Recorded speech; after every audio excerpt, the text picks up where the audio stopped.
Trapping season is on, here in the wild northern Rockies. All right, Sean. Hey there, mister. And for the first time in over a year, Tom Orr is not taking on the mountains alone. We're just gathering up enough equipment to get this trap line organized. For safety, partner Sean McAfee's kept his distance during the pandemic. What else you need, buddy? Ground cables. But now, with Sean's help, Tom can finally reopen his full 12-mile line. Do hope these packs can hold. Yeah. Got a lot of gear. Twice what he's been able to manage on his own. Checking traps is like a full-time job, so I'll do my best to ease Tom's workload. That way he can spend more time preparing furs and getting them to the trading post. Tom's return to the trap line is putting him to the test. Looks a little different with no snow on it, doesn't it? His most reliable beaver trapping grounds sit just over the hill. It's a hump back in here on foot, isn't it, mister? Yeah. But it's a treacherous climb he hasn't made on foot in decades. Normally, we got 2 foot of snow on the ground by this time of year, and we're running our snowmobiles back in here. We're pulling equipment on sleds. And this year, we're afoot. And we're getting older, too, so it makes it harder. Step there. Loose rocks. Yep. While Tom is still one of the toughest men on the mountain, every step is a reminder of long-ago injuries that never quite healed. In nearly 30 years as a champion rodeo rider, Tom's knees took a beating and have never been the same since. Good job, man. And even though Tom can still make the climb, He's about there, aren't we? We're getting closer. it can be extra disappointing if the effort doesn't pay off. Let's just move our way down there. There's got to be a beaver in here somewhere. All right, man. These ponds stretch for several miles north and south. So we just got to go further downstream to find them. While there's no obvious sign of beaver here, Tom reads the land with an expert's eye and knows which clues to follow. Well, here's some beaver sign right here. Oh, yeah. Sean. That's fresh, too. Huh? Good and fresh. That's encouraging. Yeah. Well, by God, Sean, here's the dam. Look at that. Ah. Huh? Yeah, but that's been here a while. There's the lodge on the island, on the end of the island out there. You see it over Yeah, there? I wonder how deep that is. Probably be a good place to set a trap if you can make it out there. But But don't go in over your waders. That water's cold. yeah, why don't I at least try? Once the frost finally sets in, the pond will freeze over, making the lodge easily accessible by foot. But as long as it's warm, Sean will have to take his chances with the deep. Hard bottom here, Tom. Yeah. A little bit darker out here, though. Pretty tricky to see the bottom, making sure you don't fall in some sort of trench and go up over your head. And next thing you know, your waders are filling up. Well, you're getting in there deep, buddy. Where's the canoe when you need it, Yeah, Tom? really. Think we're gonna make it. Oh, yeah. Oh, look at this little spot. There's a nice looking slide over here. All right. This little beaver slide here where these guys are going in and out of this pond. This is a feed bed right here. Even though it's a slide, I can just put a nice caster mound there anyway, eh? Yeah. Okay? Placing the pungent castor glands on a mound of mud tricks the beaver into thinking there is a competitor moving in on its turf. When it comes to investigate, it'll trip the foothold. Tom will tell you he's gonna catch him by the right rear foot, but I'm just hoping I'm gonna catch him. I like it. With one trap rigged by the lodge, the next place to lay a snare is smack in the middle of the dam itself.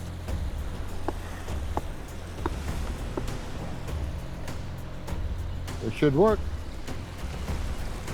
All in all, Tom and Sean have opened up 6 miles of trap line today, which they hope will start producing fast. We got a bit of a hump back to that pickup tonight there. Yeah, really. We got a bunch of stuff done though, huh? It's only half the job, but it's a solid start, and the best they can hope for until the snows come to lend a hand. We got a long ways to walk out of there, but at least now we've got light packs. We don't have a bunch of weight on our backs. It's almost like just being free. Let's do it. Call it a day.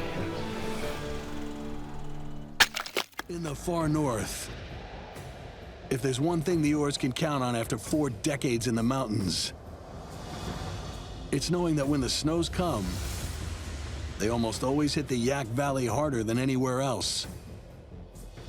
It's like a blizzard out there. All right, and more wood. Tom's sitting out the storm, but the work of a trapper never ends. Sean's arrived to run the line and bring in their catch before it's buried too deep. Hey. Hi, guys.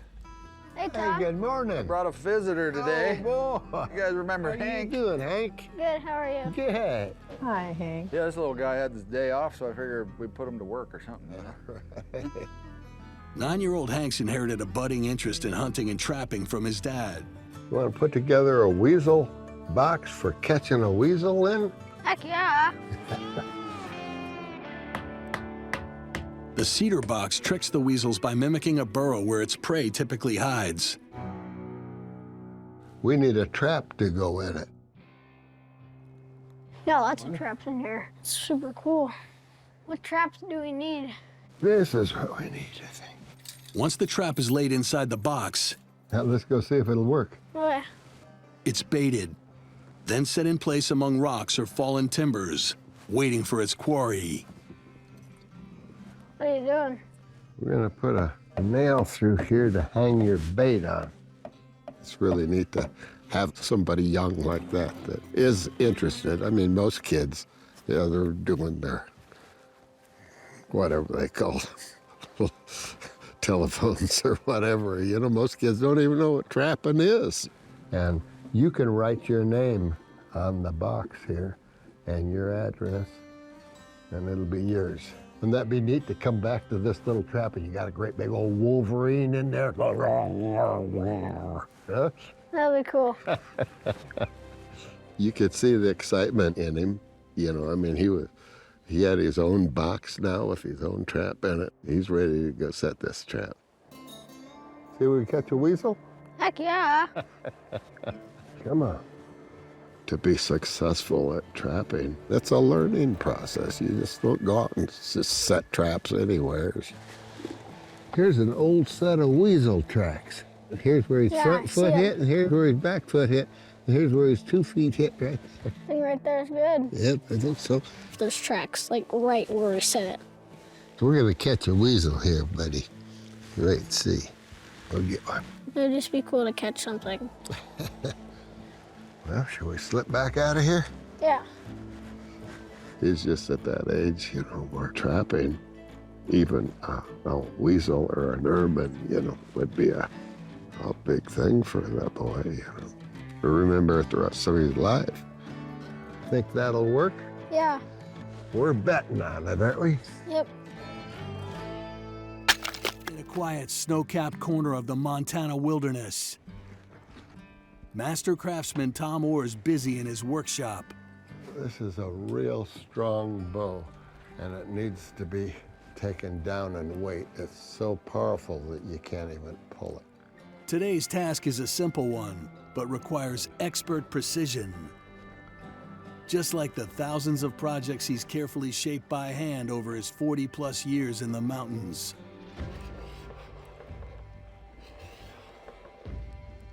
We want to do it very slowly. Yet, while the work is familiar, the past few weeks on the Orr homestead have been anything but. Tom normally does this, but gonna slack so he doesn't get out and do this. Just recently, our life has taken a little change. It all started with one night he sat up on the edge of the bed and I woke up and said, "What's going on?" And he said, "I can't catch my breath." I said, "Do you want to go get this checked out at your doctor?" And he said, "Yeah." Then I really got nervous. So they go in and they do some tests. Well, what it was his heart wasn't pumping the fluids out enough that they were settling in his lungs. So he's got to take it a little easy. So I'm filling in, doing some of the stuff, otherwise he'll get out here and do it and make me a nervous wreck. This season has been completely different from what I've ever gone through before. It's coming down. It's got to be like 40 pounds by now. Well, I've never had any health problems. I've always been very healthy all my life. I have the doctor tell you to slow down, you know, to not do all the things that you normally do. It's kind of a bummer, you know, to hear that, you know. Looks pretty good. He's never had to give up things. He just does what he does. Crafting is good if he's working on a little project there at the table. That's about as slow as you're going to get that man to move in the daytime. Now that you're doing the firewood, I guess I'm going to have to start doing the dishes. That'll be the day. We've got to leave by 2 to go to town to check up. All right. Okay? Okay, forward ever. Yep. Since his midnight scare, Tom's been on medication to strengthen his heart. Today, he's due back in town for a series of tests that'll hopefully shed light on what's causing the problem. I still got that one bobcat sat up there that I need to go check. And Are you all right? Yep. Okay. But first, he's got to snap his last 2 active traps before bobcat season closes at sundown. The doctor told him you can go about your normal routine without big strenuous stuff. Or if it's flashing red, press it. Press both buttons. I have no idea what just happened. To gather more data on his condition, Tom's wearing a heart rate monitor 24/7. He's got this vest on for his heart, and this is a monitor. And when it beeps like that and the red light's going on, you're supposed to press that light unless you're unconscious. There's actually a defibrillator. If his heart should quit, this shocks it back into rhythm. And this monitor thing records all this information that is relayed to the cardiologist so that they can tell what his heart has been doing. They were concerned with us living way out here so far from any help. If his heart would quit, what happens then? But it said shock delayed, but was, I don't know. But that's what we're going to town for today. To check on all this. That's what we're shooting at now, is just to find out what's happening, because, I mean, we don't know. Go pull your last sets and don't fall over. I think I'll be back. Okay, you better.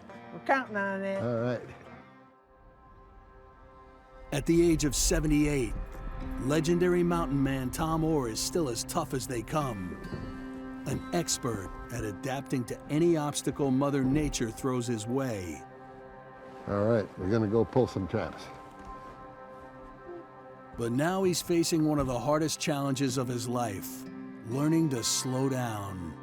The last couple of weeks, this has kind of been an eye-opener, I guess you could call it.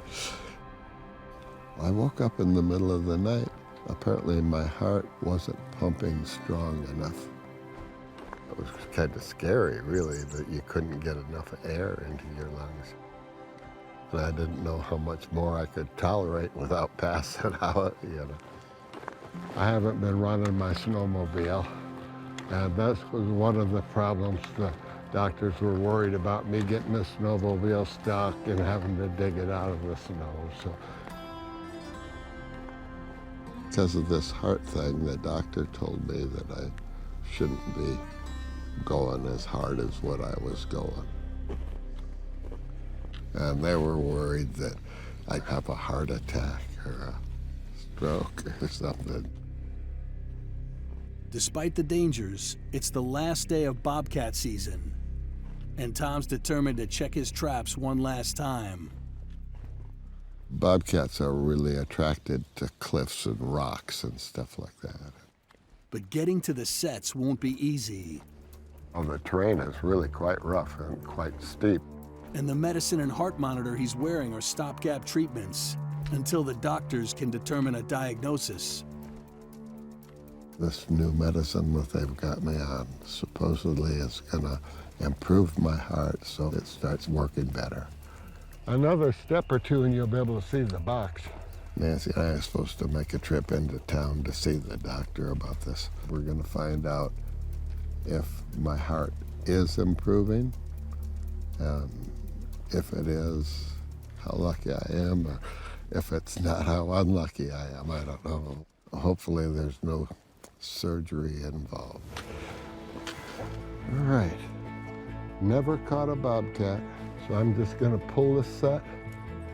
I trap because I love trapping. I'm not really worried about never being able to trap again. No matter what happens, I'm going to go on with this, you know. All right. And I'm just going to leave the box here until next year, and I'll come back and rebait it and put traps in it again next year. I mean, we're all going to die sometime, you know, so might as well try to enjoy what you got left of it.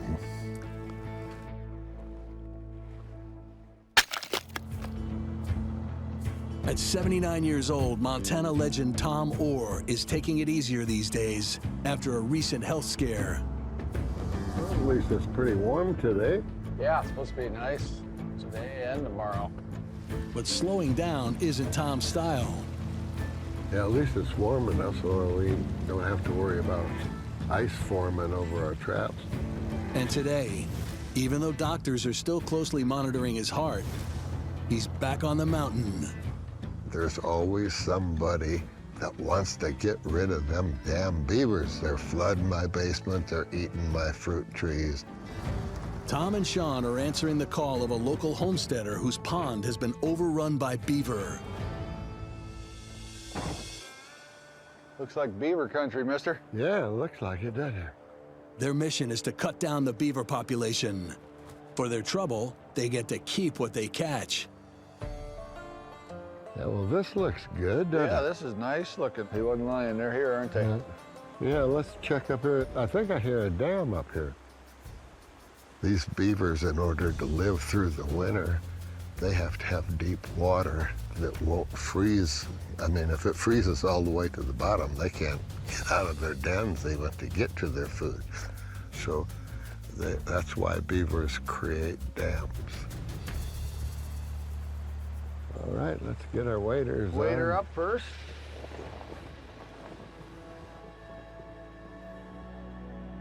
So the monitor and everything good, as long as we don't get her wet or whatever. Yeah, right? well, as long as they don't fall in, I And guess. if it beeps on us or something, there's There's a couple little buttons you got to push the buttons so it doesn't shock you or whatever. Yeah. Okay. Yeah, I still wear a heart monitor 24 hours a day. I mean, I can take it off to shower for a half an hour in the evening. Otherwise, I have to wear it all the time. If my heart stops, Yeah. well, then it shocks me. Okay. Just want to know what the procedures are there. It scares me to think of what might happen if I tumbled into the water with all this on. So I try to be real careful, but I'm not gonna just sit around, you know. What's the plan here, mister? Well, grab some of these screens here, and we're gonna take them out and set them across the front part of this dam. Okay. And to block it off, and then we're gonna make entrances where the conibears are gonna sit into them. All right? You got it. Fencing off access along the length of the dam funnels the beaver into one corridor where they'll lay a trap. All right, let's go set some a traps. couple traps. Well, that trap's all ready to fire there. Yeah. Tear some of that stuff out right in front of the... Right in front of the trap? No, on the dam. Okay, So yeah. the water runs over the dam. Just tear the sticks and stuff out of there. So now the water level in the pond is going to start going down. And those beavers, they probably will hear that water rushing over their dam, and they're going to come to repair it. And when they come to repair it, the only way they can get to it is to swim right through these two easy swimming through channels to get to it. Hopefully that's what'll catch the beavers. That's what trapping is trickery. Well, hold it a second. Oh. Tom's pushing his limits to portage around a fallen spruce.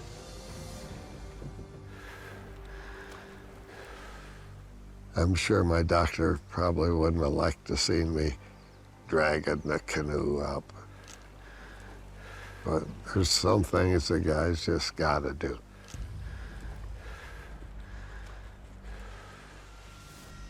While he's wired to a monitor that will jumpstart his heart if it stops, he's not sure of his limits. The snow helps her slide, huh? Yeah, it does.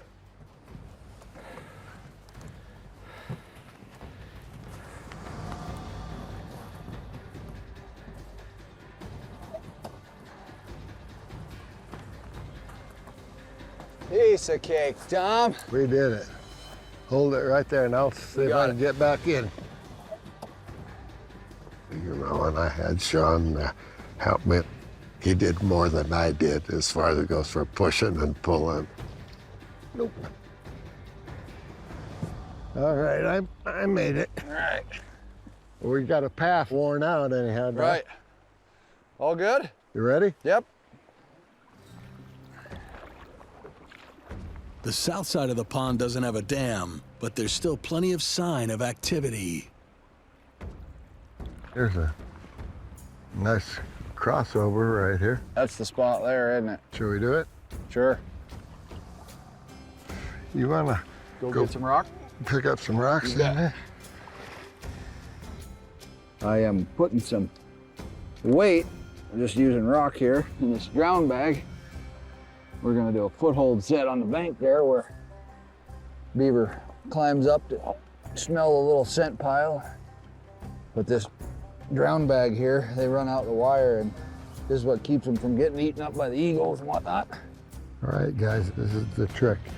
This is a scent mound, or a castor mound, it's called. This is scent that comes from a beaver, and we're gonna put that right there on that little mound. And what he'll wanna do, he'll wanna climb up on top of this pile and deposit some of his own scent on top of this to say, this is my pond.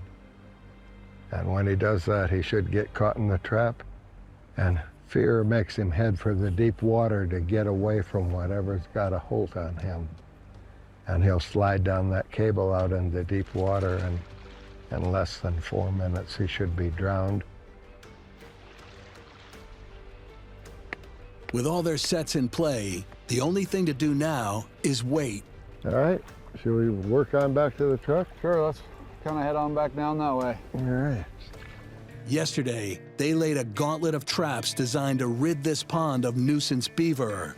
That's what satisfies me, is to go to check them traps and find out just how good you are at this. You know? Hey, we got one. Hey, all right, man. Almost like you know what you're doing, Tom. Uh-huh. Youngster? Yep, just a young one. That means there's more in here. Sure.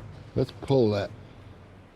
Even a juvenile beaver is valuable, capable of hauling in nearly $800 once Tom transforms every last usable part into a sellable craft. Cool. Dump this one at the pickup and... Yep, and get the canoe and we'll go check the other one.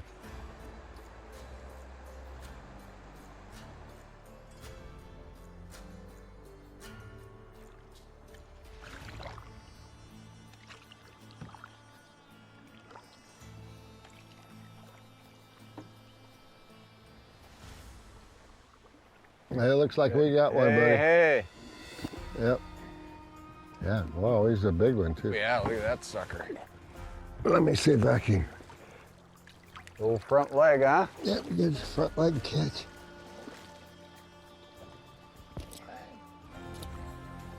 Dang, that's a big one. 2 beaver is a good haul, but it's just a start. The traps will all be reset for round 2. Now, don't capsize the boat with that big old bugger. Really? Yes, sir. We got it. It was well worth it, and it'll be a place that we'll be able to go back to every year. The more fur that we get, the more stuff we have to sell. Joe ought to be happy. Yeah, man. You got something out of here the first Said, day. Tom, come down here and trap some beavers, and look what you did. Yeah. Trap some beavers. Good work, man. Do believe that's a wrap. Let's go home and do some skinning. You got it. In the remote Yak Valley, Well, here we are. Tom Orr is making his final push of the season, and he's relying on family to get the job done. Hey, Hey, you ready for this? yeah, I'm ready. All right, well, let's get it. Ever since Jack moved to the Yak 3 years ago, Just a few more strokes on this thing. We'll be ready to go. he's been a big help. Well, hell, it's straight. Yeah. And with the trading post just about to reopen, Right Bill in Josh. the heart. they've got some last-minute work to do. Jack and I plan on making a couple rawhide-covered primitive drums out of a hollow tree that we cleaned out the center of it.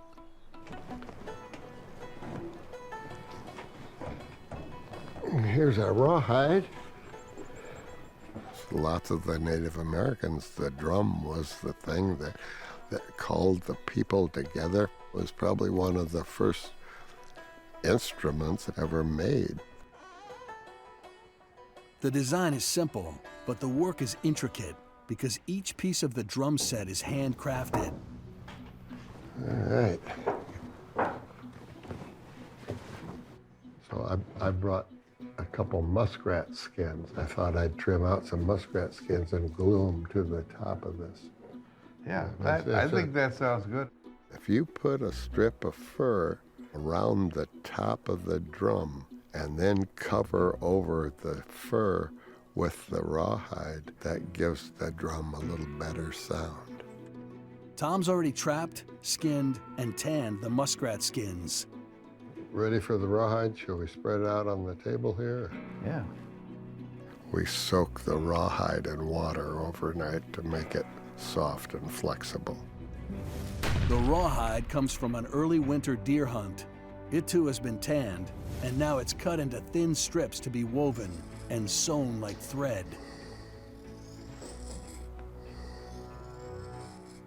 I'm gonna put a rawhide handle inside this drum to hold it by. I'm gonna drill 2 holes in this side, and then I'm gonna stretch a piece of rawhide back and forth across here so it'll be a hand grip to hold the drum when you beat it. I left Grandpa's drill at home, so we're gonna have to go to modern technology here. Yeah, this is a lot faster than Grandpa's drill. The rawhide is twisted into tight cords while it's wet and pliable.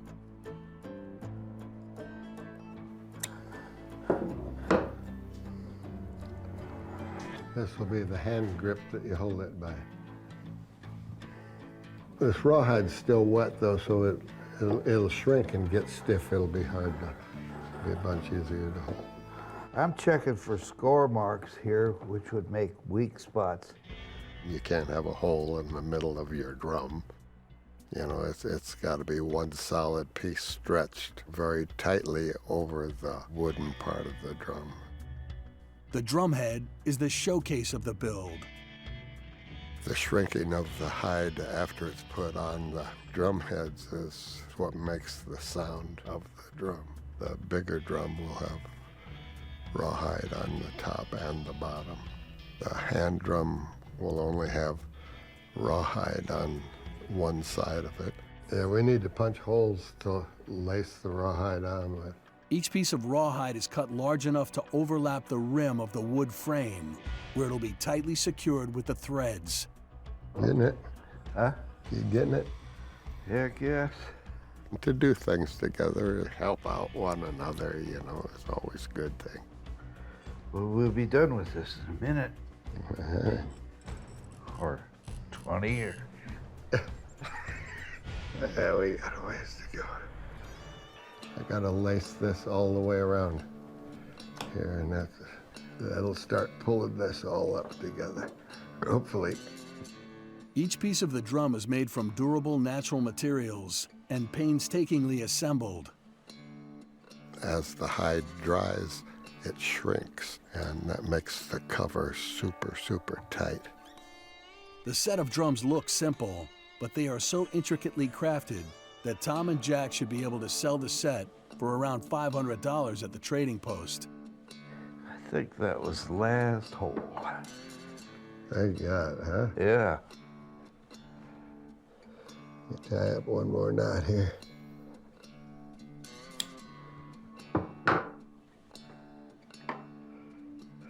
Hey, Thomas, that's looking pretty good. All right, we're about to put the rawhide cover on the big drum here. We just gotta lace it on through all these little holes. The larger drum has rawhide on two faces, which will produce a deeper sound. They're stitched together using rawhide thread that will tighten as it dries. All right.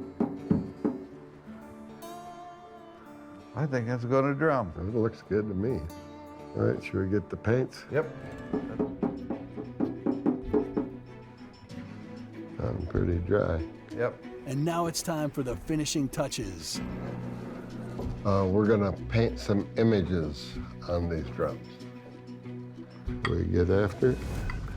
So earth paints, they just come from the ground. Like the black that I'm using is, all it is a piece of charcoal that's been granulized. And we're mixing it with hide glue to make it stick. In the past, most all glues were made from hides. Of course, I have lots of hide scraps and scrapings and stuff, so I make my own glue to mix with the earth paints to get them to stick to the subjects that I paint. I'm painting a buffalo. This is a image of a black bear. It was from a picture that I seen in a book. The natural paints Tom uses are long-lasting. His recipe is the same as what's found in ancient cave paintings and rock art that's thousands of years old. All right. Yeah, I think it'll work. I think you got it. It's looking good, Jack. I think it's fine. If you let them dry, and we got to make drumsticks. Yeah. But we're not done yet.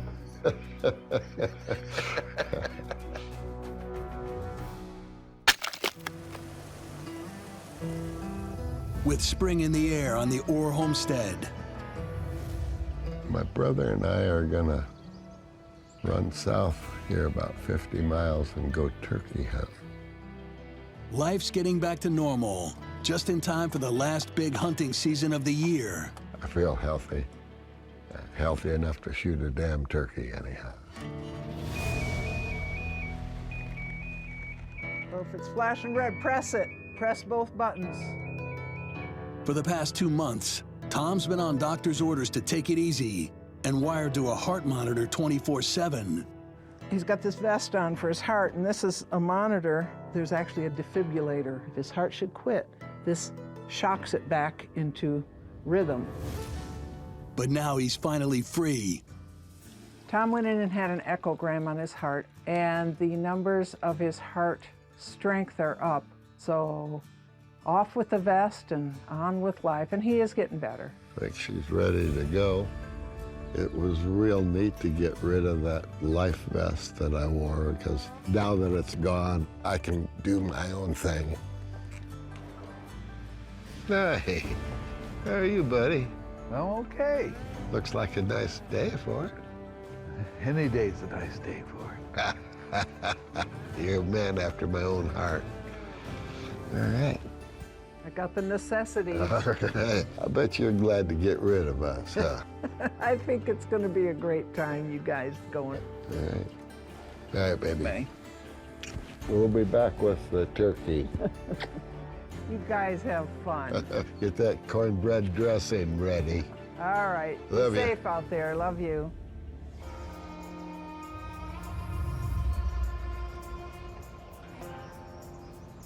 I've done what I wanted to do most all of my life. I had a job one time back in the 60s. Ever since I've created my own lifestyle, I've been lucky, real lucky. Let's go shoot a turkey. Yeah.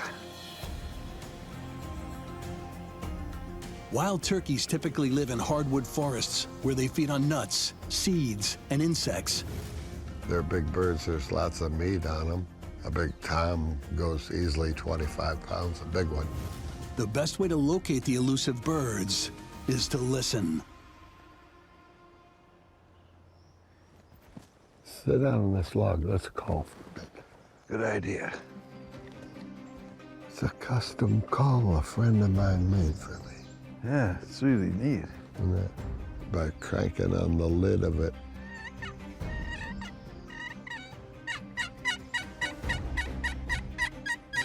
it makes the imitation of a hen turkey looking for a mate. Usually the best time to use it is in the spring like this. Yeah.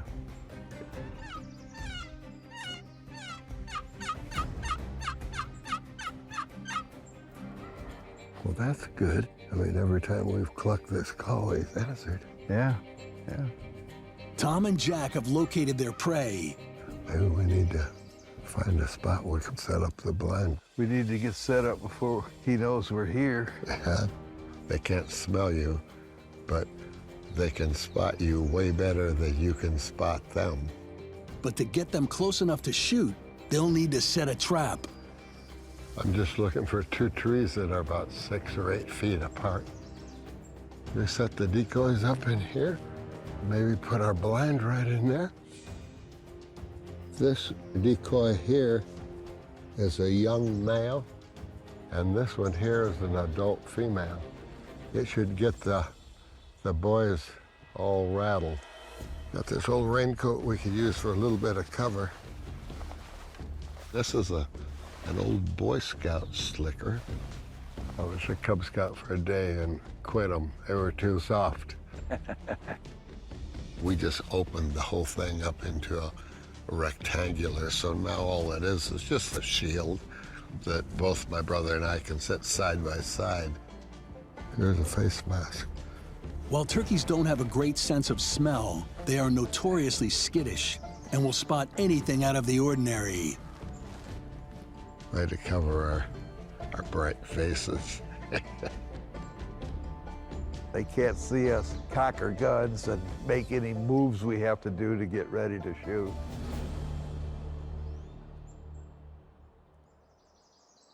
My gun is a single barrel Ivor Johnson, probably as old as what I am. And the gun my brother was using is twice as old. The gun was made about 100 years before I was born by a guy that was the designated gun maker to Queen Victoria. I don't like guns that are made after I was born.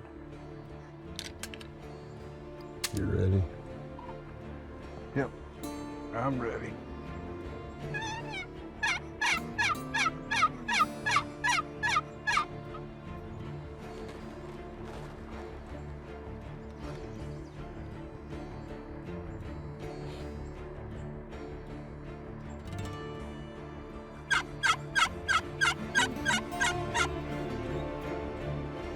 They're just not answering up. Sometimes it just takes time. You gotta have patience.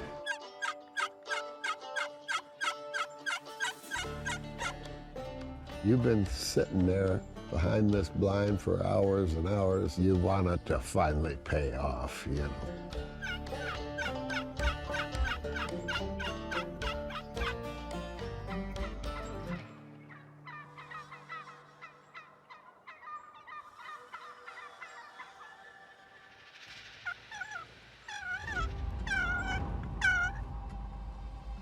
Finally, the flock is in sight. Give them a little call. But they need to move within 50 yards to ensure a clean kill. They're still way out there, though.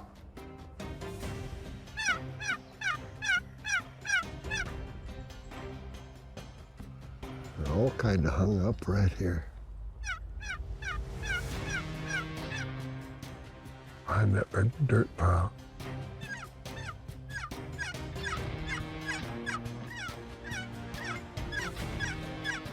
Oh, come on, you guys. Bunch of them went behind the mound. Them turkeys all went kind of behind it, and they go out of sight. They're coming closer. I think we should shoot. Well, maybe we better take them. Ready? Ready. 1, 2, 3.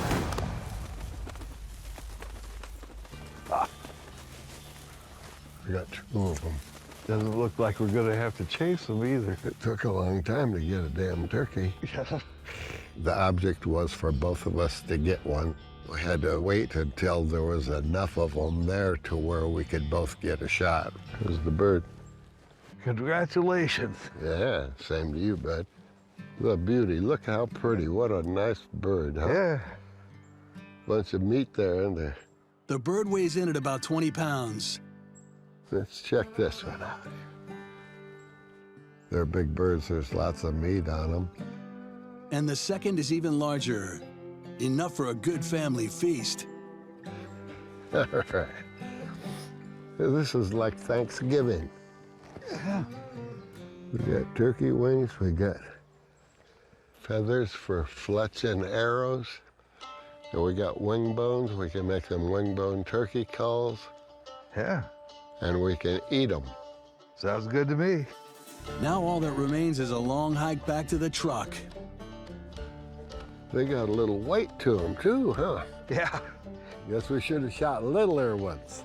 Maybe we should have just herded them to the truck and then shot. Deep in the heart of North Carolina's Blue Ridge Mountains, another mountain man is forging ahead. I appreciate y'all coming up to help out. It's a big task. Because Eustace Conway has a new plan for his future. My dream is to teach people about the traditional mountain ways, survival skills and homesteading skills, back to nature, just sort of traditional lore of all early people. After teaching his neighbors Harrison and Ashley how to homestead from scratch last winter, I like the way you're spreading your feet out. That makes it stable, a lot safer that way. Eustace is now more determined than ever to share his knowledge. This whole camp is part of my legacy, and I've got the vision. Freedom Camp is on the way. And he's called on some old friends to help. I know if Dad was here, he'd be excited about doing this stuff, and I am too. Travis and Joseph are the eldest sons of Eustace's late business partner, Preston Roberts. Wow. Who dedicated many years of his life helping Eustace realize his dream. Check it out. We're back in business. Of turning Turtle Island into a self-sustaining preserve where like-minded people can come to work hard and live free. Your dad really wanted everybody to come and learn these traditional ways. That's one of his really biggest, deepest inspirations, is just education. Yeah. But after years of setbacks, there's still a lot of work to be done before Eustace can welcome guests to Freedom Camp. The road getting in here to Turtle Island is rough, like, is kind of an understatement. Yeah, it was pretty sketchy getting in here today. The main obstacle on the road is a dangerous stretch that narrows to just under 7 feet, overhanging a steep drop-off. Heck, I get stuck on that road sometimes myself. And the solution is to call in the big guns. There she is. That looks like a serious piece of equipment.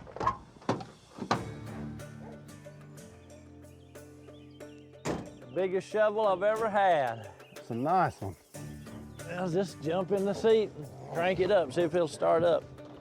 Just turn that key. Yeah. That's how we like it. Yeah, I love it. Traveling at a slow crawl, it'll take Travis close to an hour to pilot the track hoe to the work site. Have fun. While he inches up the mountain, Eustace and Joseph's mission is to survey the road and create a plan of attack.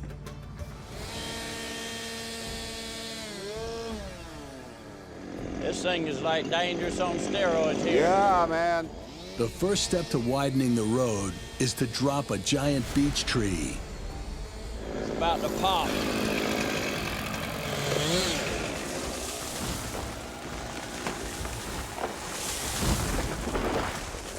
Man, that's intense. Made a mess. That's what you got to do to build a road. You got to make a mess. Yep. Well, it's down and nobody's hurt. That's the main thing. Luckily, the tree didn't slide too far down the hill, which means they can salvage the valuable timber. Yeah, we got to figure out how to work this thing up.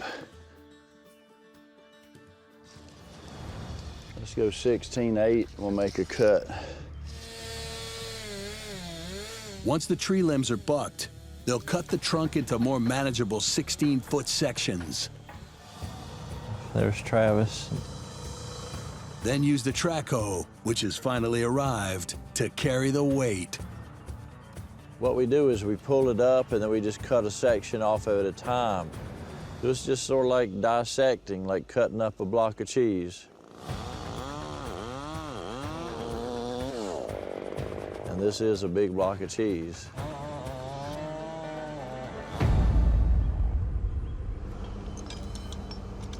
Hold on. Ready? Yeah. Here we go. Whoa, whoa, whoa. Coming down. All right, now go. Going up. Now we're talking. Now who wants to ride on this side to keep it balanced? 3,000 pounds there, I bet.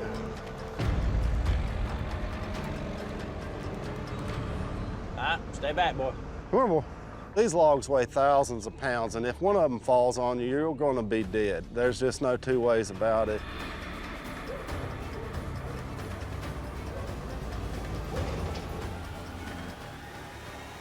Nice. Yep. Back on Turtle Island, Mountain man ingenuity. Eustace is flexing his mechanical muscle to build the access road that's been a dream, but never a reality, for years.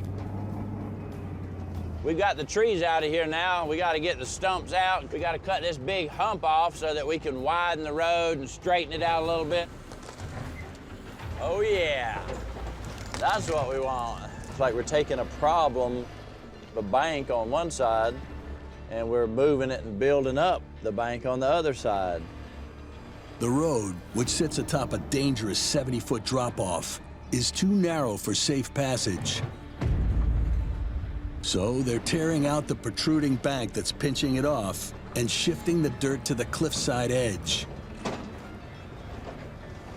I'm just moving this dirt and trying to stack it up. We're trying to raise the level of the road by 2 or 3 feet. You know, we're trying to bring it up so that the water will flow properly and get the ditches cut, and the dozer's pretty good at that.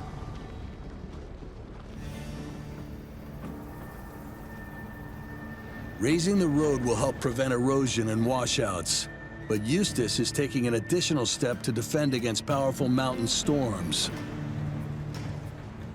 You see the ditch all the way down through here? This is where the water's gonna end up running, and it has to keep going downhill till it hits a culvert. It's all about the water, really. The culvert is an underground water system that allows the drainage coming down the mountain to go under the road instead of get on top of it. You want the top of the road to be high and dry. The ditch will channel runoff into a pipe that'll be laid beneath the road to drain water down the cliffside.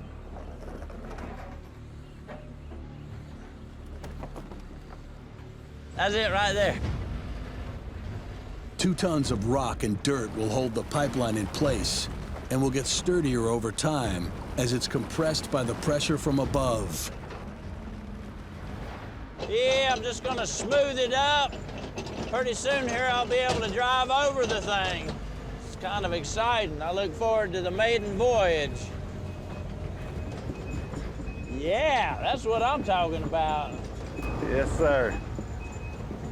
This road is what we need now. It's nice and wide. I've got over 18 foot right here where it used to be too narrow to get through.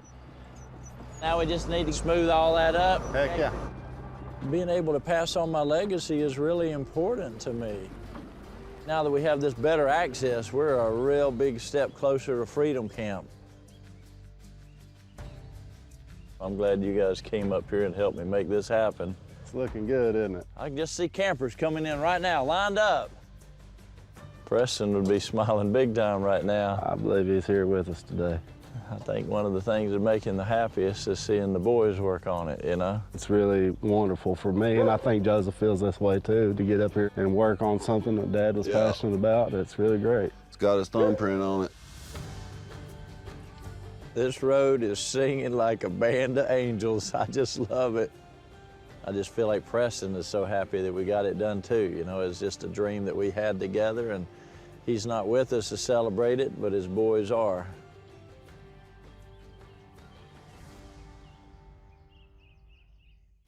In North Carolina's Blue Ridge Mountains, Freedom Camp Circle right here. Eustace Conway is getting closer to realizing his dream.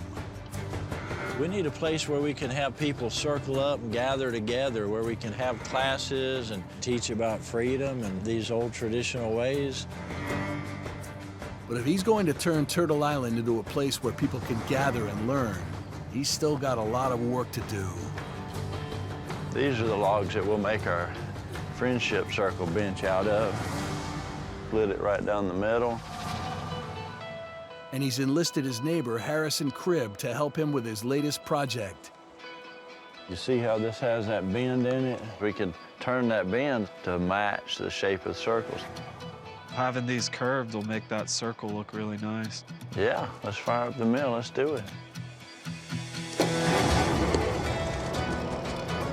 Eustace will construct 6 8-foot bench tops using his own prime poplar lumber. We'll need to warm this up a little bit. Just a little bit is all we need. Grade A hardwood that could be sold for $500 a log, which is why he wants to get as many slabs as he can from each one. Every log, we're just going to try to saw in half so that we actually get 2 good bench surfaces out of each one.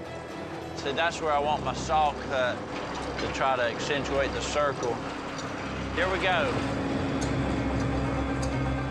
While Eustace operates the 5-foot steel blade, Harrison stands ready to offload the finished product. Eustace gave me a holler that he needed some help with the friendship circle, and I had to step in and help him because he's helped us out tremendously. That's our last board right there, Harrison. Hard to believe. Last year, Harrison and his girlfriend Ashley helped Eustace operate his sawmill in exchange for advice and wisdom about how to survive their first winter off-grid.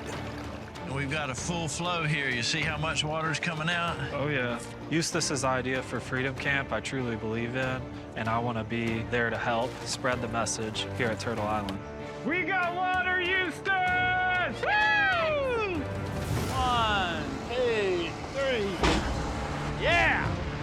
Nice bench top, huh? Yeah, that's awesome. This is a serious, heavy, custom-made board. This isn't something you just go pick up at the hardware store.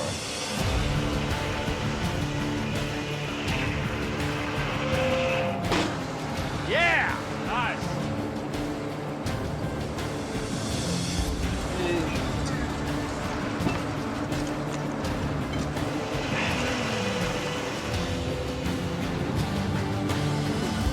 That's the last one. We've got them all sawed out. Love it. The dream is, build it and they will come. I just need to clear some of this out so I can see it better. The goal is to create circle seating for an outdoor classroom with a campfire as the centerpiece.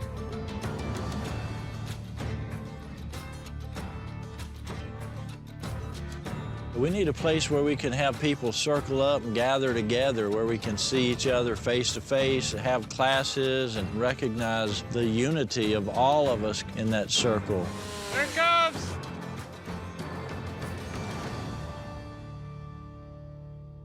Really nice having your help. This is awesome.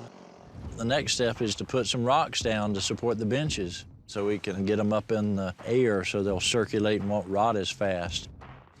I like that big flat surface. Yeah. This is the target right here. 1, 2, 3. Yeah. We need another one of these rocks at every union where the logs are gonna come together. Right. We have to make sure that each rock is completely stable. It has a flat surface up and spaced out just right so that we can put our wooden benches right on top of the flat surface. With a foundation in place, Eustace and Harrison can start assembling the benchtop slabs. Yeah, that's right, that's right. Set it there. 1, 2, 3. That's good. I love the way it curves like that, you know? Like, Yeah. it's just making the circle already. Once the logs are stacked in place, Here we go. they're cut like puzzle pieces to create a custom fit. Once you make a cut, you can't add the wood back on, so it's real important to make your cuts accurately, and we want to cut a little here and a little there so that when we finish, it actually fits together. Whoop, whoop. All right, let's cut this next one here. Whoop. If you'll get right there and take the weight off, then I'll pull this chunk out. 1, 2, 3. Oh yeah, that's looking right. Yeah, let's do the same thing over here. 1, 2, 3. Yeah, our lines or angles are looking good, aren't they? Yeah, sure are. That's it. 1, 2, 3. Oh yeah, that's looking good. The final step is to lock the entire circle together with corner braces.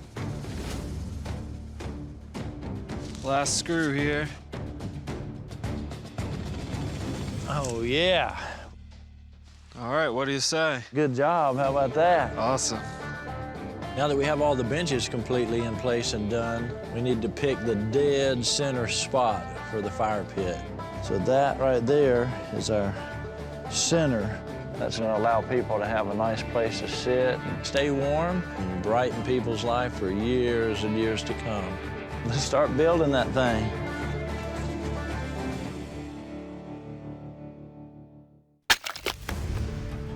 It's a big day on Turtle Island, Eustace, you got trees growing in your greenhouse. where Eustace finally has everything he needs to complete a big project. Literally, it's been 17 some years since I started the foundation of this greenhouse. That gives you an idea how hard it is to find a big pile. I mean, we're talking 350 square feet of glass to cover this thing. But before the glass can be installed, they'll have to reclaim and refurbish the site. When I built it, there were none of these trees around here. They just all grew up over the years. That's one thing about nature. It doesn't wait for anybody. But this is the perfect spot that I chose for the greenhouse. The winter sun just tracks right across there. Yeah. Basically, I've sort of dug back into the bank, and the earth on the bank will heat the back of the greenhouse, and the sun will heat the front of the greenhouse.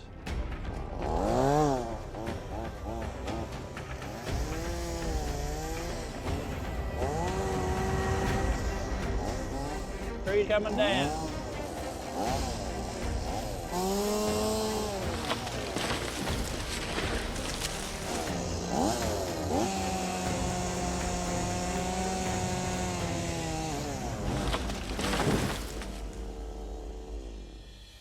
basically, we're gonna build a wooden frame at an angle all the way across here, coming up to a ridge, all the way down in the ground, supported by these primary support places, and just deck it with glass. But the double-pane glass weighs 700 pounds, and this foundation has seen better days. Unfortunately, the masonry's kind of jacked up. We just have to do a lot of repair, basically. Right on top of the masonry, we had put some bolted down framing, and it's just a little bit too deteriorated to work with. So we're gonna take all of the old wood off and just come back with all new lumber. We need to get all the old loose stucco off and any dirt, leaves, and get it ready for the new stucco to stick on there. Bam, that's it.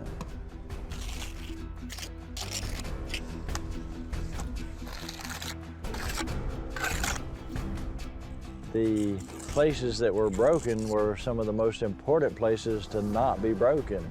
Like corners. Corners take more abuse, and so we were having to make sure we do a really good job.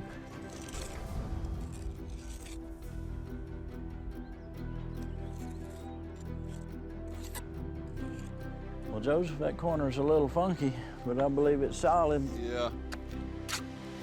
Growing food really is the foundation for freedom, just like this masonry work is the foundation for our greenhouse.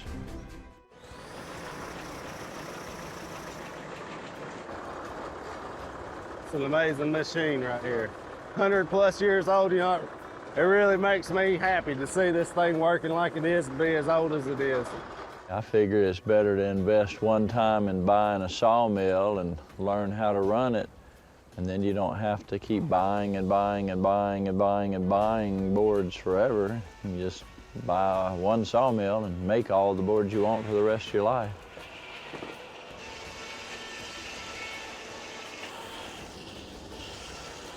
The giant steel saw blade makes quick work of the job.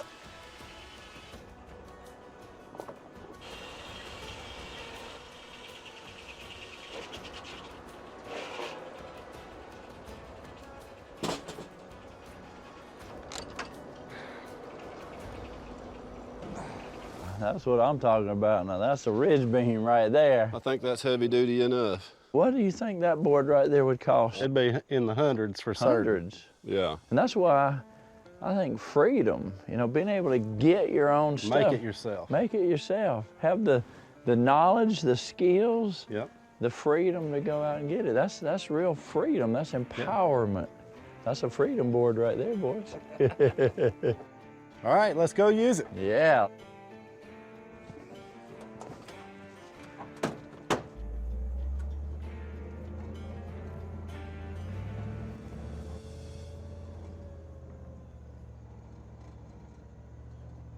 That's good right there, Travis.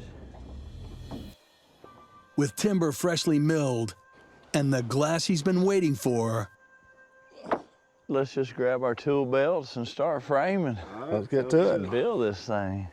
Eustace is ready to turn a long-delayed dream into a reality.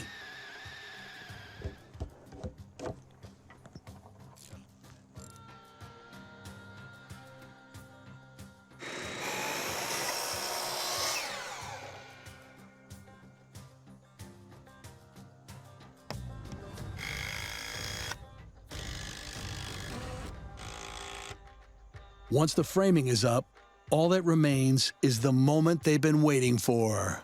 Let's just see if we can put that first big heavy piece here.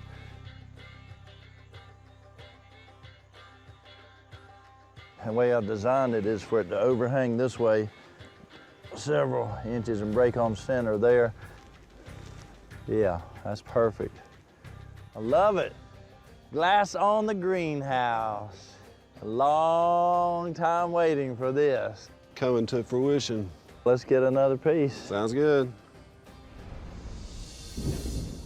Weather conditions in the Blue Ridge Mountains are known to turn on a dime. And what started as a sunny morning is now a rain-drenched afternoon. Which side you want to go to? The far side. All right. Glass is slippery when wet. I've got it. You go ahead and... But Eustace has waited too long to finish this job to give up now. All right, half inch. All right, we're there. The Roberts brothers are forging ahead carefully. Is it gonna stay there? Yeah, I'm not holding nothing. Just don't move it. All right, sweet. I like that. That looks good. One more to go. The Roberts brothers are making this happen. We're just doing one frame piece after another and getting everything put together. Before you know it, we'll have trays of plants started in here. I believe it's time for that big guy. That sound all right to y'all? Yeah, I think we need to get that last one on there.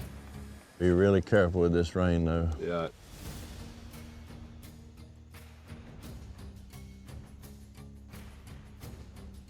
On three, everybody ready? 1, 2, 3. 1, 2, 3. 1, 2, 3. Oh! That was a little bit of a sudden, wasn't it? But we did it. Yeah. And this is the last piece, guys. Yeah. I feel so good about this. Yeah, looks good, doesn't it? Yeah. It already feels warm in here. It does, doesn't it? And it's raining. This is where we're gonna grow some food and plant some seeds of freedom. Let the people see how you can have personal empowerment, security, and the kind of insurance that you can't buy from an insurance company. We've got the greenhouse done now. We're ready to teach about growing plants, but there's a few more things we need to get ready for Freedom Camp. I think there always will be, and we'll always be expanding and growing. There's just always something else we can do to make it a little better. And that's really what we want to do, is just make it a little better all the time. Never stop improving. Teaching people how to live off the land has been a lifelong passion for Eustace Conway. Oh, Mr. Conway. What do you say, Joe? Good to see you. And one of the most important mountain man skills is learning how to hunt. Brought you a few guns. Let me see what you got. I'm hoping to get some guns because I've got to have some to teach with. You know, I've got to have some for the campers, and a shotgun or a 22 to get some food. All those things help people control their destiny. Here's the sweet little 22.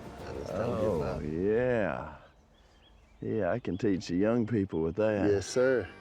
Nice. There's hardly a scratch on it. You sure you want to let go something that nice? I'm hoping to trade these guns on some lumber to do some furniture work with. Stuff that can't buy anywhere else at any of the big stores or the lumber yards. What else have you got here, Joe?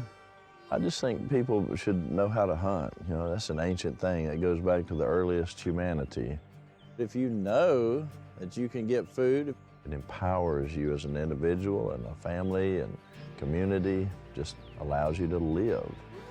30-06 with a scope. Oh yeah, this is a classic.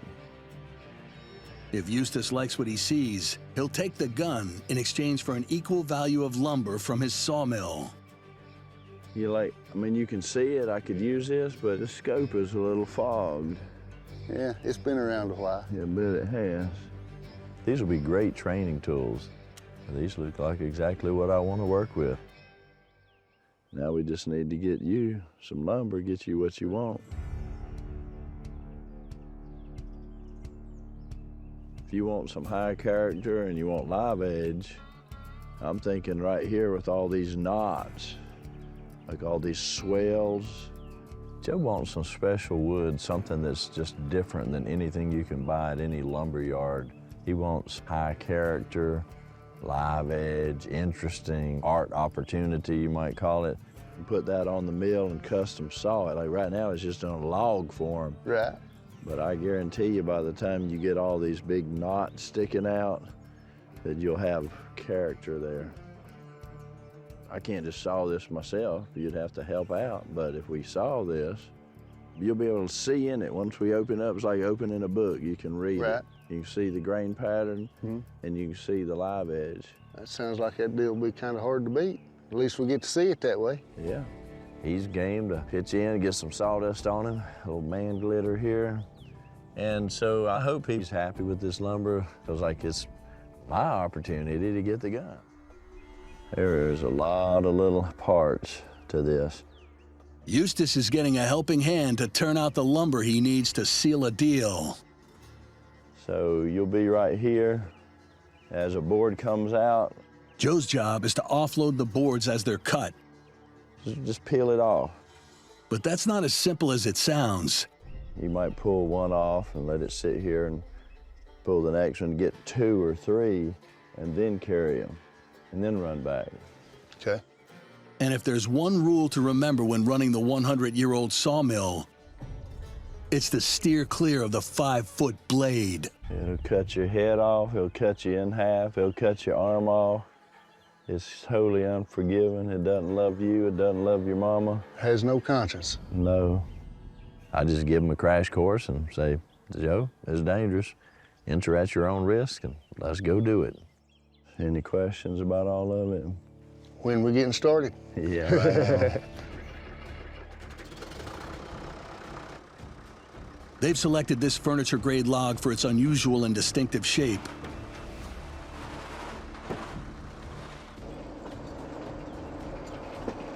The first slice trims the bark. But deeper cuts reveal the character and quality inside the heart of the wood.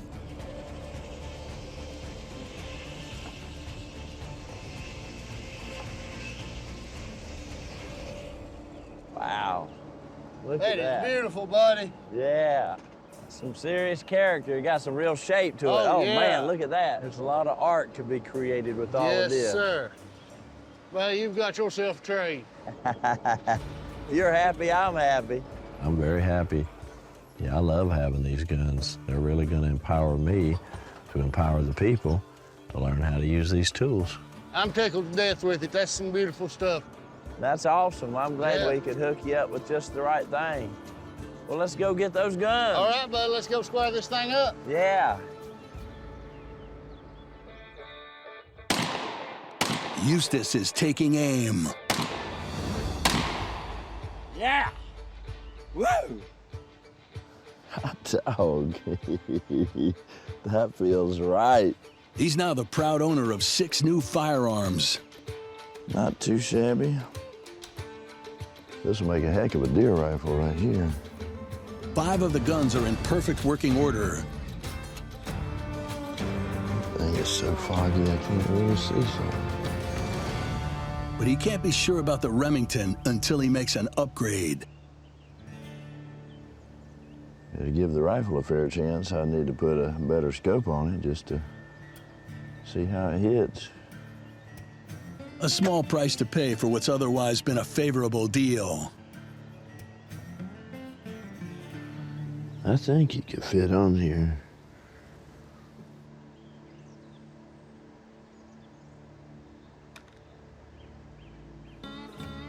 That's a whole lot better. It immediately looks 1,000 times more clear. To put the rifle to the test, he first sights in the scope. Okay, let's see how this goes. Every time you put a new scope on, you have to adjust it to get it zeroed in. So you have to take a few shots, see where it's hitting, and adjust the windage and adjust the elevation there.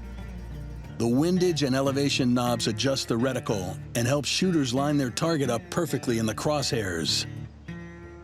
Looks like it's just a little down to the right, and it's very surprisingly close.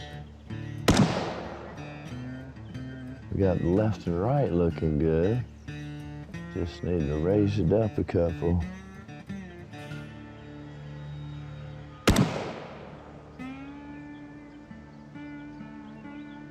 Let's go see what that is. Yeah, I think that might work. Right in the bullseye. Nice to have one zeroed in nicely.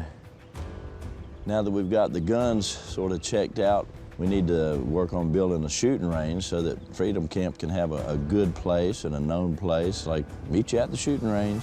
I need some steel targets that'll make a good plinking noise. Kids will love it when it comes flying around. Ping, ping. I'm not even gonna wait, I'm just gonna build one right now. Untouched hollers deep in the Blue Ridge Mountains hold a bounty of nature's finest timber. Bring the saw, we'll go cut it down. All right. Including a rare species that Eustace Conway doesn't often harvest. That's brand new, isn't it? Oh, yeah. But today, he and Harrison are cutting down a black locust for a special project that requires high-density wood.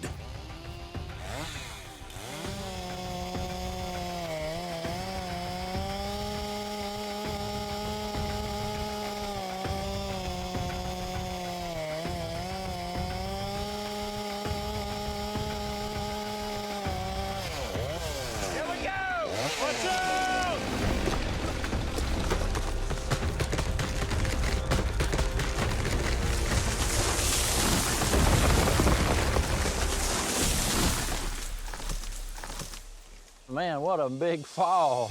You could feel the weight, the earth shook from the weight of this dense tree. It's like a big, long rock hitting the ground. Well, it fell right where we wanted. Look at that. Yeah, nice cut. Thank you. Eustace needs the tree to rebuild one of the most important facilities on Turtle Island, the blacksmith's forge. Where I hit, you hit. Over the years, he's relied on it to craft everything he needs to be self-sufficient. Hear that good rushing sound? That's what you want.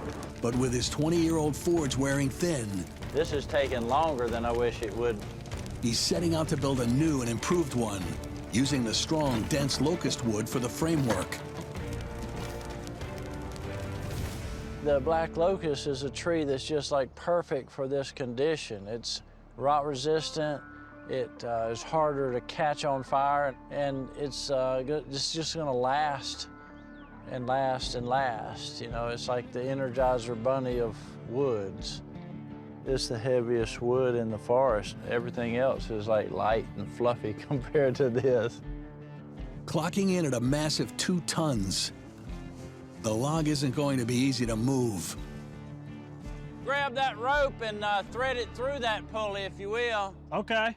Yeah, we'll get this show on the road here. So we're gonna use a system of putting a pulley up high. If you put it up high on a hillside and high on a tree, then when you pull the rope and it tightens up into the pulley, it'll lift the tree up. It makes a world of difference. There you go. All right, I think that's gonna work. Even with the leverage provided by the pulley, muscle power won't be enough to lift the tree up the bank. Oh yeah. But that's what horsepower is all about. Let's just wrap it twice around there. All right, and then come back here. So I think we're ready. Like basically you get up there, you get to a position where I can see you, you can see me. We have a lot of obstruction against us, so let's try to get it right. Okay. All right, I'm gonna start the motor and start pulling. Okay.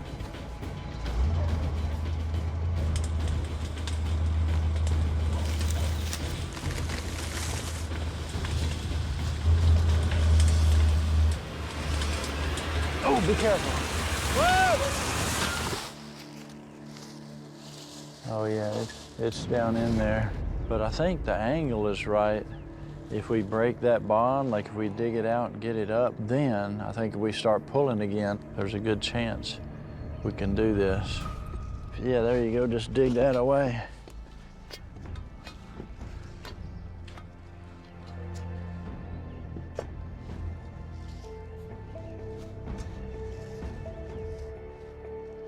One, two, three. 1, 2, 3. 1, 2, 3. 1, 2, 3. 1, 2, 3. Not happening. How about bringing that fulcrum over here? Muscle power alone can't lift the densest tree in the forest. But by wedging smaller logs underneath, one by one, they might be able to get the leverage they need.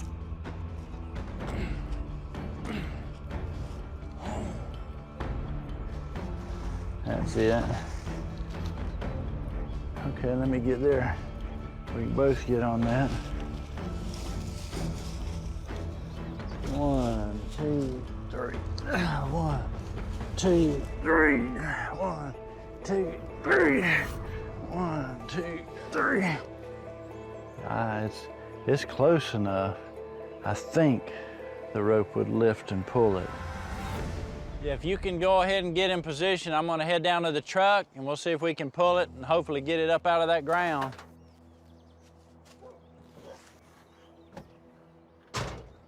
Y'all ready?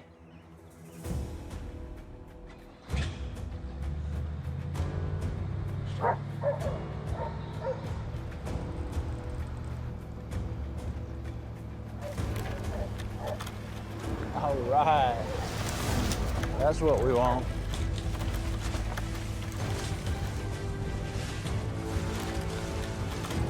Oh yeah.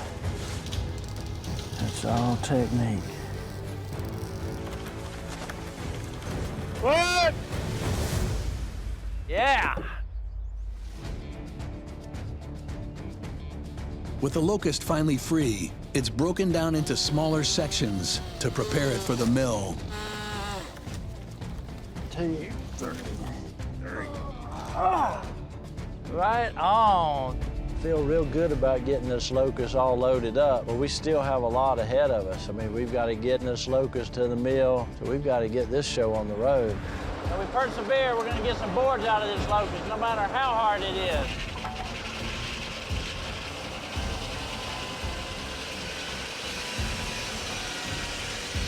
When you open the wood up and you get to look inside, it's really interesting.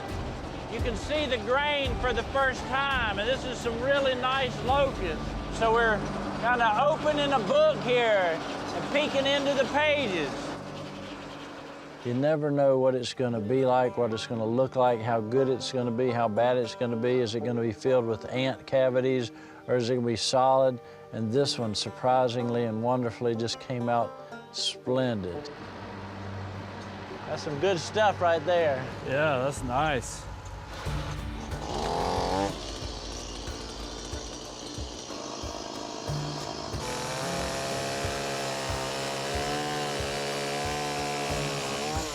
Once we get these sideboards cut out, we'll build a box and we'll put the legs on it, and we'll have basically a black locust box with legs and cob on the inside. We'll have a good forge for Freedom Camp. Awesome.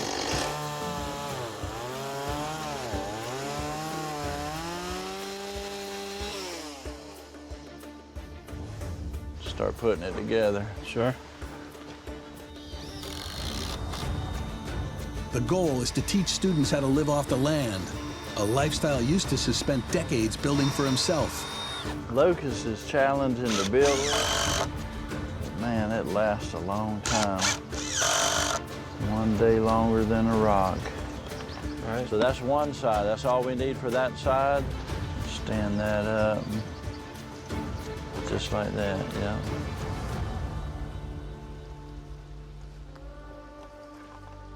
Okay, so we've got all the sideboards on. Let's just turn it up and study it. We'll figure out how we're gonna make the bottom to this box.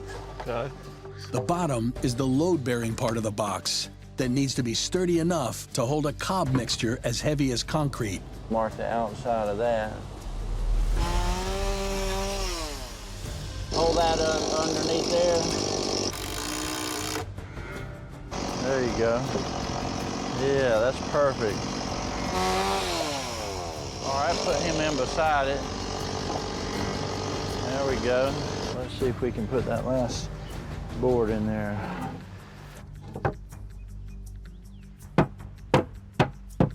All right, that's like a perfect fit. Yeah, that's nice. Sweet. Let's get some cob and get it done. Yeah, let's get it done. Sand, clay, we're gonna do it.